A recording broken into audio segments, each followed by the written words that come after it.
L'Éternel Dieu forma l'homme de la poussière de la terre, et il souffla dans ses narines un souffle de vie, et l'homme devint un être vivant.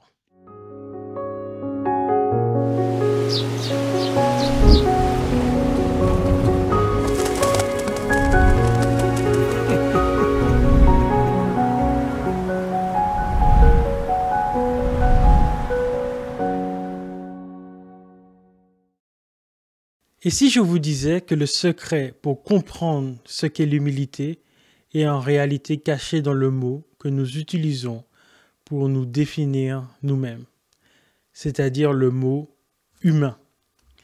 Il se trouve que dans le mot humain et dans le mot humilité, ces deux mots, ils partagent la racine latine humus, qui signifie tout simplement la terre, c'est-à-dire le sol fertile.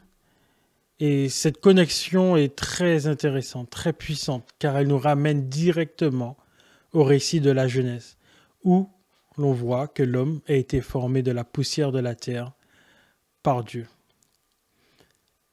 Alors vous me direz, mais qu'est-ce que cela change pour nous?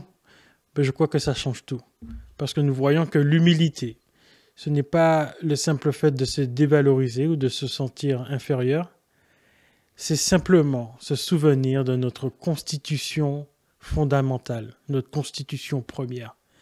C'est être terre à terre au sens le plus profond du terme. Le contraire de l'humilité, c'est-à-dire l'orgueil, finalement, c'est oublier, c'est l'oubli. C'est l'illusion de se croire et de croire que nous sommes faits seuls, en fait. Et la vraie humilité, c'est la lucidité.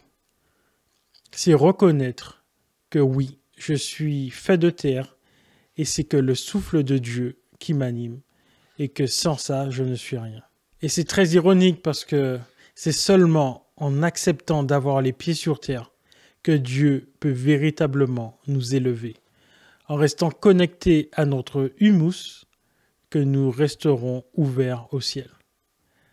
Alors la prochaine fois que vous entendez le mot humilité, ne pensez pas à la faiblesse, mais pensez à vos racines, à ce qui est vrai.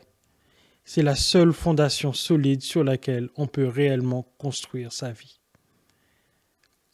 Dans nos vies souvent stressantes où l'on doit performer, se souvenir de cela peut être une source de paix incroyable.